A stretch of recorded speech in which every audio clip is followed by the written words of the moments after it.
Welcome back to Boss Uncaged podcast. And this person that I'm interviewing is pretty interesting because off air we was talking about like a book that I was really reading recently, and this person's career choice kind of falls into the line of understanding the principles of doing less by essentially outsourcing that to other people. So I wanted to introduce you to Nicole, and I'm going to name her the solution boss because again I think any business owner that have situations to where you may not have the staff, you may not have the employees, you're always trying to figure out how to get things done. So I want you to go ahead and tell us a little bit more about who you are, your business, and what are we going to talk about today. Awesome. Well, thanks for having me. First of all, very excited to be in front of your audience. So I'm Nicole Grinnell, and I'm the owner and founder of Bosun Solutions. And really, what we do is provide remote teams for small businesses, entrepreneurs, and all alike. And it was really born out of the idea that there was kind of this gap between what business owners were needing as they scaled and traditional employment.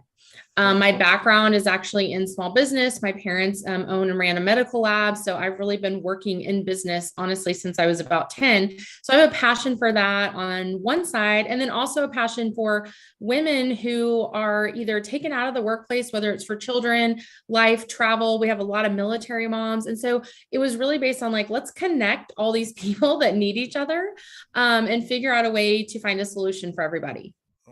So I mean, I think that's off like really awesome in a sense. Like you're targeting your particular workforce based upon their strengths, and then you're taking that and you're giving that back to a community of entrepreneurs. So let's dive into that. Like, what's the definition between like a VA and a PA, and which one are you, or are you both?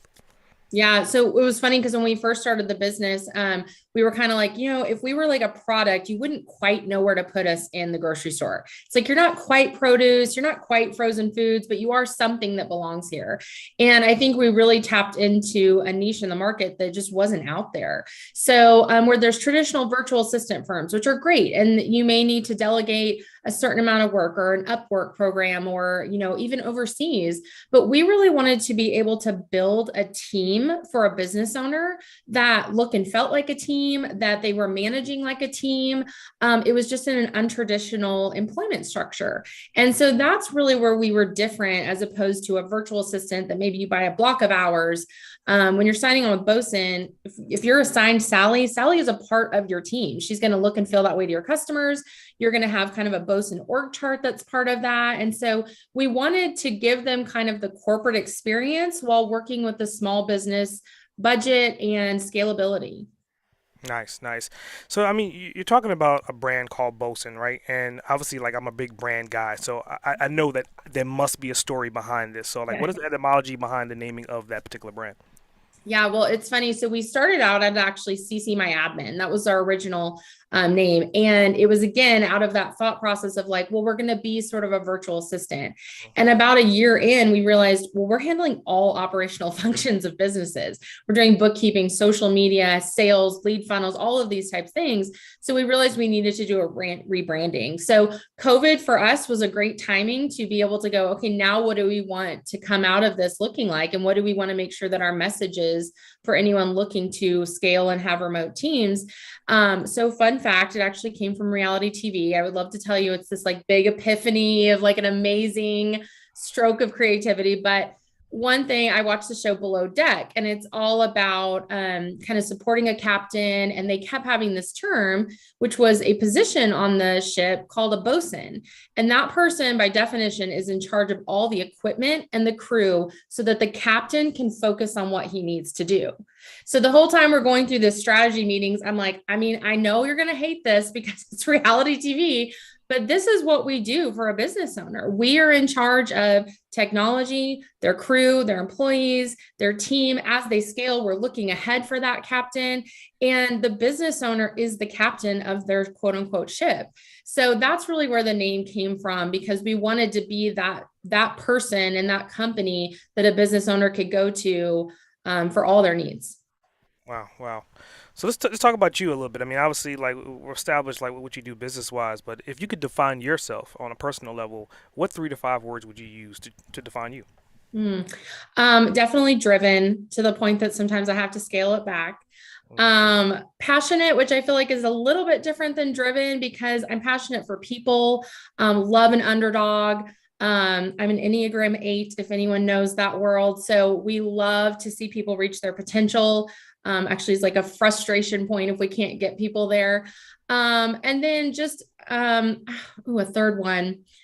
I'm gonna be honest, I'm a good time. I love to have fun. I'm a work hard, play hard kind of girl. So love to travel with family, love to invest in my friends and family. So yeah. Nice, nice. So, I mean, you brought up the key word of family, and just, reading your bio, I mean, it was pretty interesting to see that, your dad had you working at age 11 as an Yeah. assistant in his office. So, like, let's talk about that. Like, I mean, in your upbringing, right, you're saying that, like, you're a fun, outgoing person, you like to work hard and play hard. Is that something that was instilled in you growing up? Not the play hard. We were all work hard. But I would say like side of my personality is I love to have fun. I love to be kind of the entertainment and have things going. And then there's kind of the switch where if you're at work, it's like, we got to get business done. And so that was definitely probably our upbringing. And, my parents started a medical lab. This also kind of spun into where Bosun was, is there's just this point where you don't have the budget for employees. So in my parents' world, they use their kids. But a lot of business owners find themselves in that, or they get a budget for one employee and they finally can afford someone and they try to make that person a bookkeeper, a sales agent, a receptionist, and that human just doesn't exist. Those are very different skill sets. So that was really kind of my background, is seeing their struggle and being able to find good talent, being able to have the budget to scale and provide that. And so, yeah, so for my parents, it was pulling me and my brother out of school and working that. But it's those things that you look back and you're like, well, that's made me and shaped me who I am today. And it was great experience. Definitely taught me to be nimble, be able to pivot, and just you had to get the job done. Nice, nice. So I mean, I'm listening to you speaking. I mean, you're talking about like, the past, you're talking about the present, and you have this persona about you. Like, you're gonna get things done, you're gonna figure it out, and that's why I deemed you the solution boss, because you're always solution oriented, right? So with these solutions comes a lot of hurdles, a lot of overcoming things that may be thrown at you. So what I want you to talk about is, like, could you tell us a story of like the worst case scenario, something that has really happened, something that's maybe set you back, but you were able to overcome that. Yeah. So, I mean, this is probably a standard answer for a lot of people, but COVID was like the ultimate hurdle, or like what is happening for many business owners. For us, it was both like a hurdle and a real triumph in understanding that our business model was actually made for this situation. So, where we had clients and even just seeing within colleagues having to let go their staff because the work just wasn't there, we actually retained over 95% of our clients and team members because they were able to just take a step back. And so they were able to stay on. And so it was amazing to see, like, oh, this is what we made this for. And this is exactly what business owners face, good and bad, right? Like they may get a wave of work and we need to scale up. Hmm. And then there's times where it's just lean. And so we were able to keep everyone with their clients. Now, obviously hours dropped and things got back, but then once work started coming in, it just ramped up from there. And where they had to let go employees and full-time, now they were coming to us and saying, okay, I let go of my full-time paralegal, but courts are starting to open. Can I get a 20-hour paralegal with you? So we actually saw a dip at the beginning and then just a complete spike the last part of 2020. I think it's interesting that in your example you brought up about paralegals, and usually when we talk about virtual assistants, we're talking about maybe processes, we're talking about maybe updating a website, we're talking about systematic things that can be done routinely over and over again, and then you help that person cut back on their time by getting a VA to do it. So how did you get into like the paralegal space? Because that's like a different breed.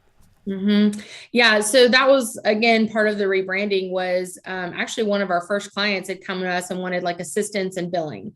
And then it was sort of like, can you do paralegal work? And we were like, well, why can't we do paralegal work? So we really tried to structure Bosun as like any business across the board. Back office support needs to be done. And so that is all what we provide and staff and recruit. We basically stop at anything that requires some sort of license. So I always say, like, we don't provide accountants, we don't provide attorneys. We're not going to provide anything kind of medical, but any of that operational support that allows those individuals to do their job, that is what Bosun can do. Hmm. That's definitely a solid side. I'm just thinking about that. So I mean, let's talk about some of your other services. I mean, obviously paralegal is one that's not the usual. What other, like, if you had to itemize out like your top three services, what would those be? Yeah. So the first one I think all business owners across the board should get is a bookkeeper. It is the first thing that business owners push to the side. It's an easy thing to just be like, I'll do it later. It takes a lot of brain power to shift from what you are supposed to be doing with your business to accounting. Mhm. And it's a very low entry fee. I mean, most businesses are looking at 1 to 3 hours a month. I mean, that's maybe $100, maybe. So it's a very low number to be able to understand where your business stands. It was shocking to me how many people came and had no idea if they were even profitable, hadn't billed in 6 months. So it's a really nominal cost to make sure that you know where you stand, you know where you're making money, you know where there's holes in your bucket. And that's something that a bookkeeper can do. So that's probably number one that I would recommend. But as far as other services, project management, a lot of graphic design, social media, website updating, it's truly anything that you think of that a business needs is Mhm. what we provide. Very nice, very nice. So let's just talk about like like the time frame you've been doing this, right? Like, and it's always a perception of somebody hearing you for the first time saying, okay, this person is an overnight success because I haven't heard of them before. But in reality, how long have you been on your journey to get to where you are currently? Yeah, well, I mean, the long answer would say like probably since I was 10, because so many of those things formulated where we are. But in business, we've been here for 5 years. And it actually started with I thought I would go be a virtual assistant. The executive C-level that I had been supporting was retiring. And I thought, well, I'll just be a virtual assistant. That was a buzzword about then. And that's really where the idea clicked because within about a month, I had more hours than I could possibly handle because there were so many business owners and entrepreneurs that were like, could you do this? Could you do this? And then I was like, okay, this is a business. Like people need this. And that's really when that model kind of flipped. So we're in year 5 now. And so, yeah, we've been very thankful, been successful along the way. And I always say, we're in the business of selling help and we provide great service. So it's a pretty easy model. Nice, nice. So, I mean, with that, I mean, we're talking about virtual assistants, which means it could be multiple different people that you're staffing people's teams. Are you more U.S. or you're international? Like, where do you fall on the spectrum? Yeah, so we're 100% US, and that's really based on that we are wanting it to look and feel like a team member of your business.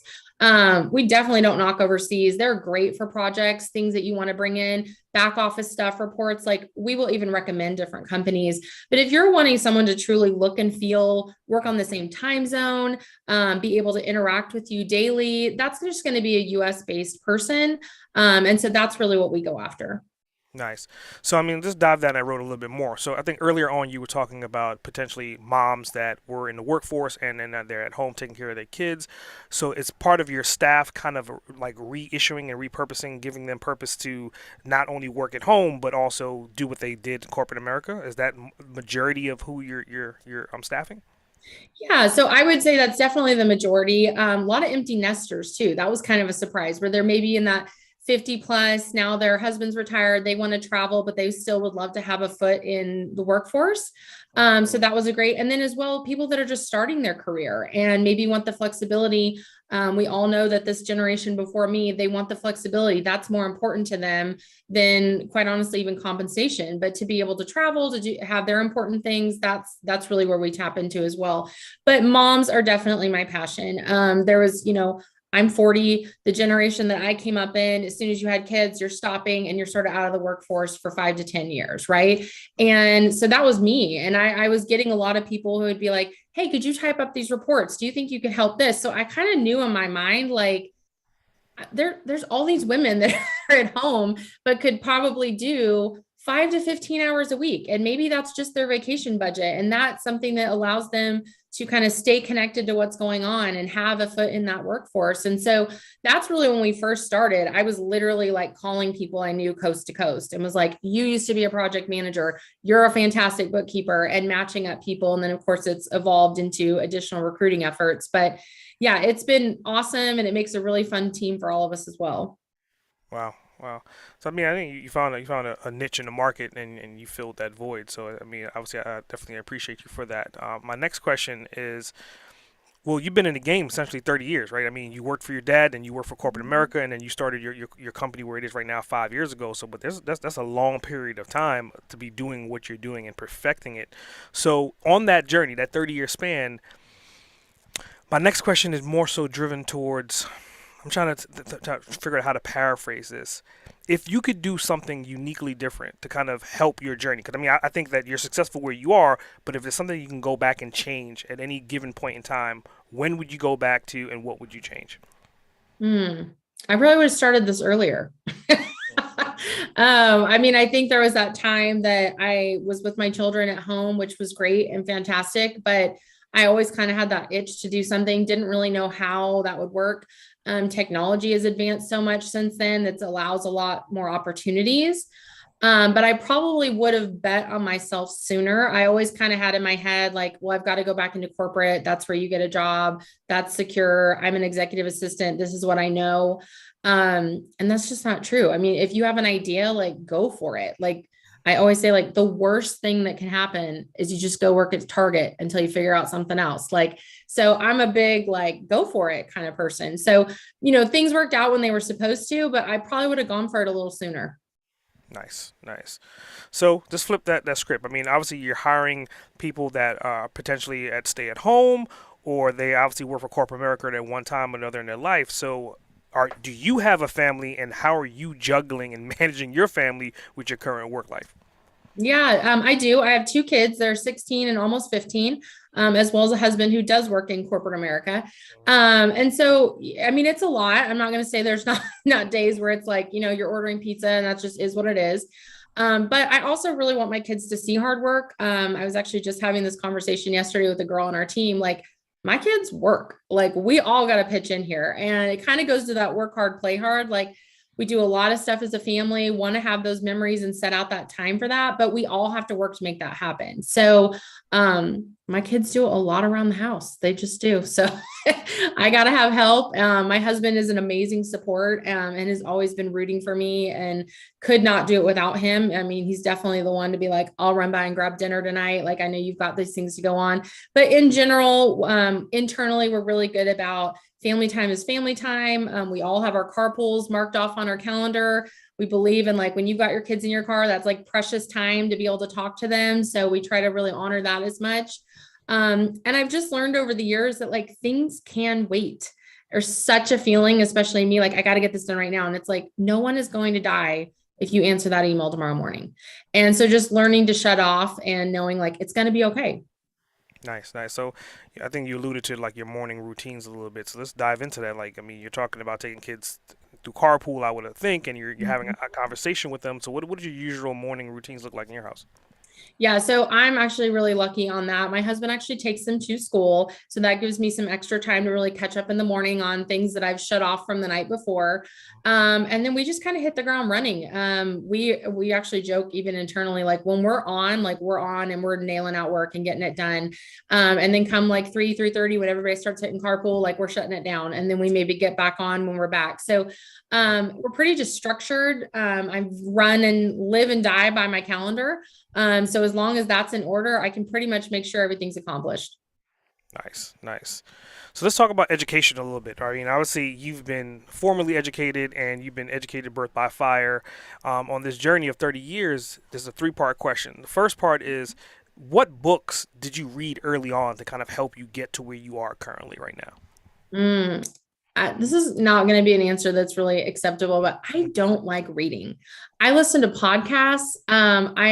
Watch CNBC shows like crazy. Love Marcus Lemonis. He has the show The Prophet, and I think he's even doing some extra spinoff shows. Reading for me is like trying to still myself. It makes my mind go like bonkers. Like, I have to either be visually or I'm listening to it while I'm doing something else. So reading has never been my thing. Um, but I'm not like a big education geek either. I love, like, anybody that comes to me and is like, I don't have a degree, but I've worked 10 years. I'm like, girl, you're fine. Like, this is fine. I would totally take street smarts over education smarts. I mean, I did go to college, have my degree in business. But I learned 100% more growing up in my parents' business than I ever learned during those courses. So yeah, but those are some of the people that I really like. Follow people like Sarah Blakely. Love to hear their tips. I read a lot of blogs. Podcasts are a big thing for me. So that's really kind of where I get my inspiration. And then honestly, our clients, like, I have like a wealth of knowledge in my clients. And so it's nothing for me to call them and be like, hey, I'm struggling with this. Like, what have you done? Or can we talk through a problem here? So I feel like I'm very blessed to have a lot of amazing business owners in my life that I can go to directly and talk through situations. Yeah, I mean, I totally agree with you with that. I mean, it's just part of one of the reasons why I'm a podcaster as well. It's like it opens up such a network of individuals that you Huge. may not have had an opportunity to meet or talk to previously. So, I Yeah. mean, with that, the education thing, right? I mean, and I'm happy you brought that up because I've had these debates thousands of times versus, standard education versus non-standard education, and the perceived value of you're going to be a doctor or a lawyer. Obviously, then you should go to college. But if you're not and you're trying to figure out whatever your trade's going to be, or figure out whatever you're going to do, maybe getting an internship or something hands on. Are you a big believer in that? For sure. Yeah. Internships, companies that pay for your education. That's actually how I got my degree. I worked in the corporate office of Pilot Travel Centers, Hmm. which is major gas, and I was doing executive assistant work, and they actually paid for all of our education while working through there. So there's so many alternative options for that. But yeah, I mean, you're gonna learn a trade. You're gonna learn something like lawyer, attorney, whatever. I already said the same thing. Doctor. Absolutely, there's reasons for that, but I'm not like a hard and fast, like you better come to me with a 4-year degree. I'd much rather hear about your experiences and what you've done. Hmm. So speaking about experiences, right? I mean, obviously you're 30 years under the belt right now. I would say you could put your hand up and retire and say you've been there, you've done that. But where do you really see you in your business 20 years from now? Yeah, I get that asked a lot. So I'm kind of in a weird stage right now because I've got 4 years left with my kids at home. So I'm actually in a little bit of a pullback stage where I'm not as heavily involved because I do want to capitalize on those years with them. And then my husband always jokes, as soon as they're out of the house, like go crazy, knock yourself out, work 80 hours. So I have goals that are different for post them leaving. A lot of it involves connecting a lot of our clients. I feel like there's so much on the table of that knowledge, again, like we were just talking about, and connecting them on how they're managing their teams and what's been successful with them. So there's some, kind of mastermind things that we're thinking through. And so really the next 5 to 10 years is just providing that additional value to our clients. That's kind of my goal for those next steps.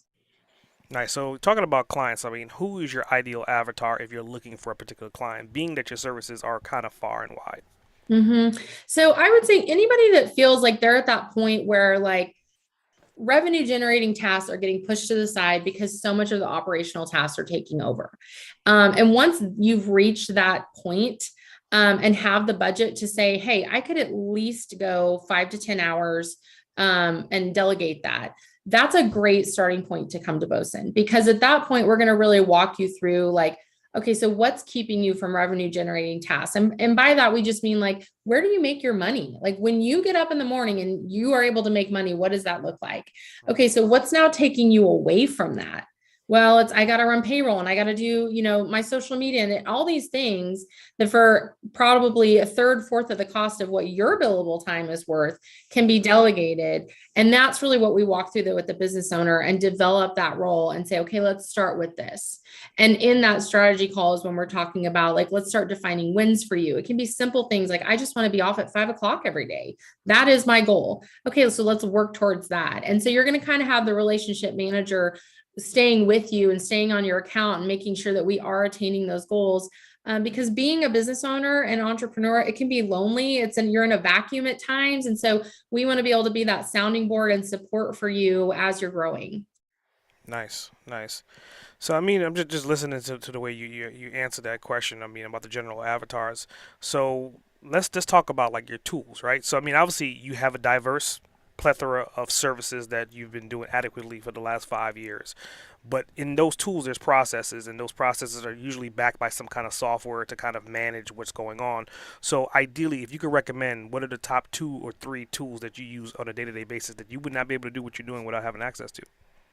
Yeah. So for us internally, we use HubSpot. Love HubSpot. It's a very basic, do exactly what you need CRM. Nothing fancy. Nobody has to go out and buy Salesforce right off the bat. Like when you're starting out, you don't need anything like that. HubSpot's great. We use HubStaff for our internal tracking system.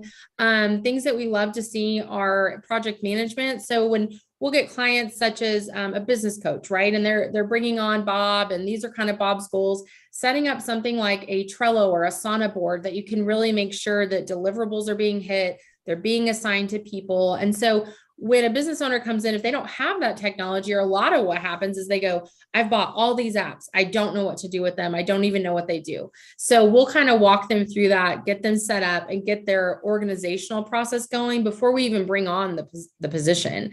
Because we want to make sure those tools are being utilized correctly. Lots of times people have bought things that are redundant. We don't even need this. And so we kind of walk them through that. Nice, nice. So, I mean, I'm going to go back maybe 10, 15 minutes, and you were talking about the organization versus the actual value that you're actually receiving billable, the monetization, right? So, how does someone like actually establish which is which? Because I think a lot of times people, they're building a business and they're thinking that the admin is going to support, and then that support would then eventually be monetized in some shape or form. So, if you're sitting down with someone and you're wanting to help them, how do you help them distinguish between those two? Yeah, and a lot of the times it's both. So, for instance, I was just talking to someone recently, and they're in the consulting and coaching world, and they've opened up this great sales funnel, right? So I'm getting all these leads and everything, but the reality is she doesn't have time to capture them. So we don't have any sales process set up. So now we've turned on that fire hose and no one is able to catch this, which ultimately is going to create dissatisfaction. You're not going to have that good first impression. You're not capturing on any of this that you've already invested in. So by bringing in an assistant or a sales assistant to either call on these leads, which are warm leads, schedule them, create a sales process, start with, this is post call, this is the email that they're getting, automate all these things for you. You just have money on the table. So honestly, from day one, you're getting an immediate ROI. And so a lot of times when people come to me in that situation, I'm like, I guarantee you, you have money in your inbox right now. And it's just sitting there because you do not have the time to capture it. And so we will go in and set up those processes to make them more profitable. And now when that client gets up, she just sees, oh, I've got all my consultations booked. I'm already set. They're getting their follow-up emails. I know my assistant is going to follow up with them in a week, see what they thought of the consultation. Are they ready to move forward? They're going to send the agreement. And we break out all those steps. As before, she's got to focus on doing the consultation, being present for that person. And then she has 25 steps afterwards, right? So guess what gets missed? All those steps, because she's now on to the next consultation. So that's really what we kind of break down for them and get that organized and say, like, from day one, you're going to be more profitable. So, I mean, with that, if you're doing a consult, is that systematically done based upon the hours it's going to take, or is it per project basis? So it is a team member. So while we do some projects, like sometimes people will bring us in for certain events or some type of research, it's a team member. So what we try to do is say, okay, there may be some upfront work. Maybe we're talking 15 hours a week for the first 3 weeks to get you in a place where you need to be. But overall, what I'm hearing is you probably need 5 hours a week of consistent follow-up and delegation. So that's what we kind of walk them through is, of course, there's going to be an upfront cost because we're kind of behind the 8 ball right now. So we need to get that sped up, get some things in place. And now we have a good average of what we're going to look like going forward. Nice, nice. So we're talking to that same individual, that person that we're depicting, and you're illustrating the story very well. So if you can tell that person like the final words of wisdom, insight, and they're trying to figure things out, they're currently fumbling, they are making money, but they could be making way more money. And I think the comment you made earlier is great to saying that, okay, I'm almost positive that you have money in your inbox that you're not leveraging. What words of wisdom or insight would you give to the individual listening now? I would just say, like, just truly be honest with yourself. Have you in the last even month taken a sales call or any kind of consultation that hasn't converted to a lead, to a client? The answer is most likely yes. And of course, there's going to be outliers where people weren't ready, but is it because of you? Is there any breakdown in that is because of you? So we all have those moments where you look up and you're like, I did not email that guy back. I did not send him that proposal. Well, he's moved on. And if he hasn't, he's certainly coming in going, I'm not sure this is going to be the service, because I always feel if I'm not giving you the best service before you have my money, how is it going to be after you have my money? So we want to lead with our best foot forward on that. Nice, nice. So, I mean, with that, I mean, how does somebody get in contact with you? How do they find you on social media, website? Yeah, so we're just at Bosun, which is BOSUN solutions.com. Instagram, Facebook, LinkedIn, all the same. And as well, you can email me directly, which is just Nicole, Nicole, at bosunsolutions.com. Nice. So I got a couple of bonus questions for you, and I think this next one is going to be a pretty interesting because again, you've done so much in a 30-year span. What is your most significant achievement to date, outside of your family or kids? Most significant achievement. I'm going to lead with our first client. He was literally my first client. And I was like coming out of corporate world, not even really sure what my business was going to be, but I'm signing this guy. And he was an attorney based in Atlanta. And he's been with us for 5 years. And he went on probably about 2 or 3 years ago. He called me and said, I'm ready to leave that firm. I need your help. And we were able to completely transition him, provide all his staff, and set him up in Manhattan, help with everything. I mean, literally from like office lease to getting all of his team staffed, and now have watched him grow. And we went to dinner with him this Christmas, and it was just phenomenal. And I asked him, I'm like, can you ever imagine going back? And he's like, no. Like I can't, like, this is mine now. Like I own this. This is my firm. I can dictate what I want this to be. And that was just awesome because I remember where I was at that point 5 years ago. I remember where he was at that 5 years. And now to see where he is, it was a really cool moment. Very nice. Very nice. So my next bonus question, I will say is my signature question, and I think your answer is probably going to be interesting, right? So I'm thinking if you could spend 24 hours with anyone, uninterrupted for those 24 hours, who would it be and why? Oh, wow. Business related. It could be anyone, dead or alive, uninterrupted for 24 hours. Okay. You're going to think I'm crazy, but it is that Marcus Lemonis. I'm not going to say I haven't set up an Instagram account specifically to try to get him to notice us and partner with him, but I have. I just really admire how he handles business. His big things are profit, people, and process. And he has the same passion that I feel for business owners. And I love that and would love to just be able to get his wisdom, understand how we could work together. So I think I would go Marcus. Nice. Yeah. Nice. So here's another question to add on to that. I mean, obviously, you're very passionate about what you're doing, but if money wasn't a factor, would you still be doing what you're doing right now? Yeah, that's the problem. I would be a better business owner if money motivated me. I say that all the time. Like, money does not motivate me. Money is a product of success and is a product of being so driven, but we do not make money, or we do not make decisions through a financial lens. Regardless of the scenario, I want our clients to be satisfied with the service, make sure that they're feeling, even if they have to leave us, that they're leaving us whole, that they were treated right. I am a Christian, so I want to lead with that example. So money is never my motivator. And quite honestly, as soon as any success happens, we know we need to put that back to work, whether it's helping other people, helping other businesses, growing to provide more for them. So yeah, unfortunately, my husband and I are both like, I don't see retirement ever for us. We just genuinely love working. Very nice. Very nice. So going into closing, I'd like to give the microphone of whoever I'm interviewing to become the host of the Boston Cage podcast. Oh, So okay. the microphone is yours. You're interviewing me now. What questions that may have came up during this episode that you would like to ask me? Well, I have more interest just in you. Is that appropriate? Or as I'm the host, I Yeah. just have carte blanche. So what is your background that then got you into doing this podcast?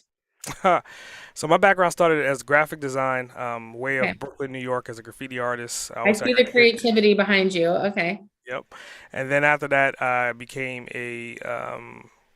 my dual degree was web design and multimedia. And in that process, I was realizing that I was both 50% analytical and 50% creative, like literally split down the middle. So I just kind of went on this journey to Very kind of figure unique. things out and, created a business and jumped around. And I always say that I went into multiple different corporations for like 6 months here, 3 months here, 30 days here, just to kind of learn their processes and systems. And then 18 years after doing all that and growing a business, I had a stroke. And then when I woke up in the hospital, it was kind of like, okay, now what am I going to do? Being that I've been a business person, but more behind the scenes at the time, my girlfriend, who was my wife now, was saying it was time for me to step in front of the camera. So I rebranded myself and took everything that I learned for those past 18 years and regurgitated it in a different way, in a different form. And it came out as Boston Cage Podcast. That's awesome. Isn't that awesome? And can you ever imagine going back? Like, you're just, it's Hell like, yeah. Exactly. Exactly. Yeah. That's really cool. Well, I'm also very unique to be so creative and analytical. So that's awesome. Yeah, it was one of those things that until you don't know it because like nobody teaches it or talks about it. Right. It's either one or the other, or you have a team of, and I'm sitting right in the middle and I'm understanding both sides of the coin. And then until I woke up and realized I was like, dude, I'm literally both. Let me Yeah. utilize both of them equally. So. That's awesome. So cool. I love that. Yeah, yeah, cool.